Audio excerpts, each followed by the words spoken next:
Hi there, this is Nikki Rowland for Hip Kit Club, and today I am making a traveller's notebook layout using the February kit, and I'm using the February main kit, the Project Life kit and the embellishment kit, and it's also for the sketch on Friday, so it is following this sketch here.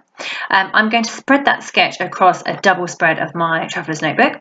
So I have a traveller's notebook and I use it for list making. I don't scrapbook in my my traveller's notebook. I use it just for making lists and organising my life basically. So I am going to do a spread that shows what I can do with that. Some of my pages already are decorated, generally not very well, so I am going to have to up my game here. I used to have notebooks inside my traveller's notebook that were I had made myself, so had pattern paper front covers, but I decided to revert back to the pre-made ones. I like the Simple Stories brand, so that's what I've got in my Webster's Pages traveller's notebook, but they're really boring. So whilst on screen, I thought I would completely cover those very, very dull notebooks. So I have three basically in my traveller's notebook.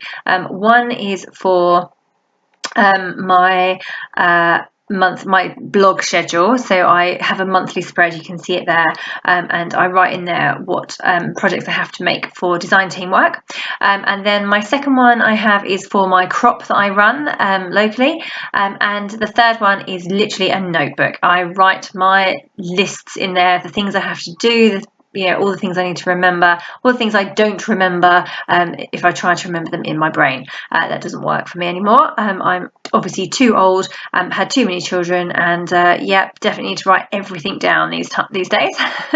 So that's how I use my traveller's notebook. I don't scrapbook in it, and I don't think I ever will do. So if you ever want to watch traveller's notebook spreads by me, please remember that it will be list bullet journal type spreads rather than traditional scrapbook type layouts. So I've just covered the front cover of that notebook there. This is my blog schedule one, and I've decided to make a pretty bit on the front as well, so that I have a nice title at the front, so that I know which book is which within my traveller's notebook. So I've gone through and I've pulled out some of the papers from the kit. I've used a really pretty crepe paper one with those ditzy hearts all over. I think that's one of my favourite papers. I love the pink background with the different coloured tiny hearts. They're super cute. And also for traveller's notebook spreads, the Project Life cards within the Project Life kit this month are awesome. I love everything from the Project Life kit because they generally consist of small embellishments as well as the Project Life cards. So they suit me really well, and they're ideal for this kind of small scale creating. So you can see what I'm doing there. I've used a Project Life card, I've mounted it onto another piece of paper, I've pulled out a tag from one of the ephemeras, and I'm just tying that through with some gold twine at the moment, and I'll get that stuck in place. I've used one of the Pink Fresh Studio clips on the bottom right and created a little cluster, embellishment cluster on that bottom right corner as well. So this is literally just me having a bit of fun, really getting into my traveller's notebook, which really is neglected. I don't make enough of it. It's such a lovely thing, and I use it every day, so it should really have a bit more love. So I'm really pleased I was given this assignment to make a traveller's notebook layout, because it has made me up my game with my whole traveller's notebook, not just the one spread that I had to do for the assignment. So as you can see, it's coming on well there. I'm just putting the finishing touches to this front cover. Getting that twine in there, so I obviously tied it around the tag, and then I'm also putting a little twiddly bit in underneath the embellishment cluster as well. I've used those really, really gorgeous Pink Fresh Studio tiny alphabets in multicoloured. I'm having some trouble with my glossy accents there, as you can see. Time for a new bottle, I think, because every time I go to use it, I have to spend ages trying to get the glue out. So anyway, so back to those letters. I'm using those really gorgeous Pink Fresh Studio tiny alphas in multicoloured colours. I just love those. They're lovely. They're small. They're easy to use. they're great fun because they're in different colours. So yeah, I'm just I've put my title there. Oh, doesn't that look nice in my lovely traveller's notebook there? So I probably won't make you watch me do all of these. I'm going to move on now to my my spread, the spread that I'm going to do following the sketch. So this is a page that's inside my general notebook, so it's literally just lined paper and where I write my notes and bullet points for my list of things to do. So I'm going to start off by prettying up the background. I'm using a piece of paper from the Flower Market collection, the Carta Bella Flower Market, and I'm just trimming it so that it fits perfectly within my notebook there. I always cut, if I ever do this, which I used to do, but I don't do so much these days, but when I do this, I always make sure I cut my papers in half so that the crease of the book folds better. So there just needs to be a little gap in the middle so that when you fold it, they don't butt up against each other and crease. So everything that I will put on this page will be actually cut down the middle.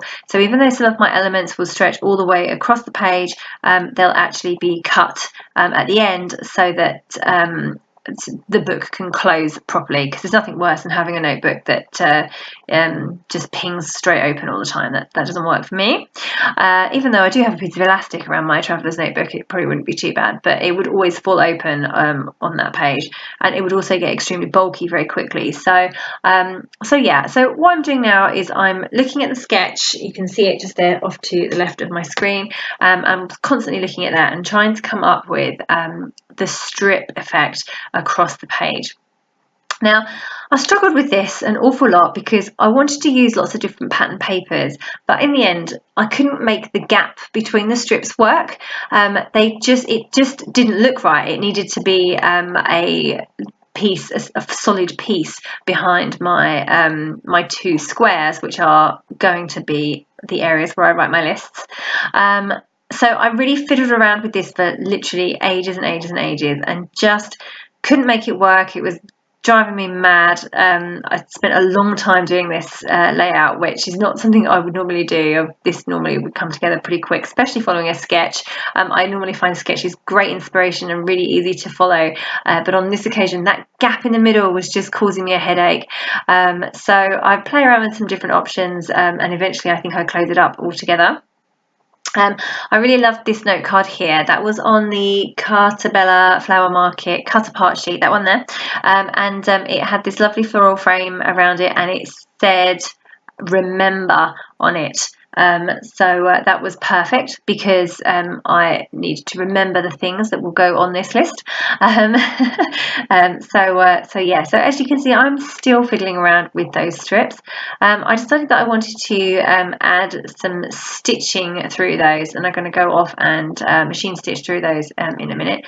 But for now, I'm still fiddling around with these layers and strips. So I actually end up changing the sketch ever so slightly so that the bottom photo is off to the right slightly instead of the other way around, which it is on the sketch. But I think that's okay. Sketches are just an inspiration, just a starting point. So yeah. Did you see what I did there? I cut out the middle part of a journaling card and have used the rest of it to mount my photo space, or it will actually be the area I write my lists, so it will be just remain blank. I always try to make sure I can stretch my stash as far as possible, so I cut out the middle, kept the frame intact, and that's the piece there that I've fussy cut out of the middle of that journaling card, and I'm going to use that as a piece of ephemera, so an embellishment. Somewhere on the layout. So there you can see I'm still struggling with these strips. I've closed them all together now, but they still look too busy. It still wasn't looking quite right. So I carry on trying out lots of different options. The squares also seemed too big for my page. And that's because you're working on a much smaller canvas, of course, than a normal 12 by 12. So those, but I wanted the pictures that aren't pictures, they're places for my lists. I wanted them to be fairly big because I wanted to write on them. I appreciate that I will probably write all over the background on this on this spread actually, because it's lined, so it lends itself well to writing on. And I say they just seemed a bit too big. It just wasn't working for me. I was just not happy with it. It really took me such a long time to make this layout. You'd be amazed at how long I spent doing this. So you can see there that I've got a design now, and I'm pretty much happy with this now. I'm much happier with where it was, and I've put that little tiny strip at the top there to represent the gap in between the strip at the top and the strips at the bottom. So that was how I solved that issue. It just looked too busy. It just didn't look right with the gap and the lots of different strips of papers and the small canvas. So I did my best there to make that work for me.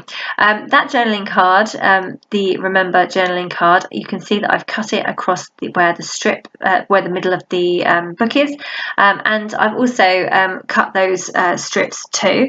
I think are they already sewn? No, maybe they're not. I actually, oh, there they go. I've sewn them now.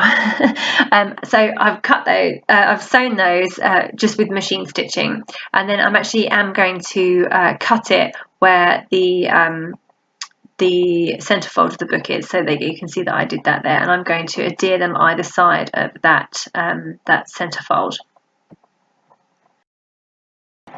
So now that I'm finally happy with the layout of the Traveller's Notebook spread, I can get everything stuck in place. So I'm sticking in those 2 squares, and I'm adding some embellishments around them too. So I've used a little chipboard tag, maybe it's not chipboard, I think it's ephemera, and I'm adding in a little bit of washi tape there.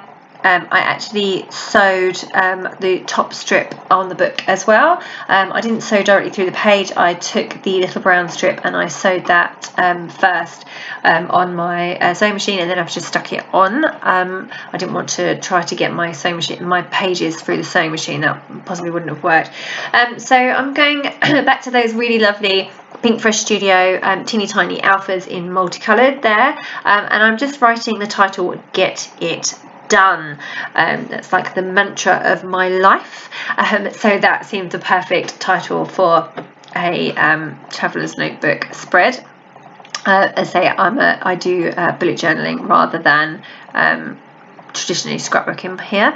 I'm adding a border around those white squares. They just looked a bit lost on the page, so I'm just adding literally a doodled border with a pen.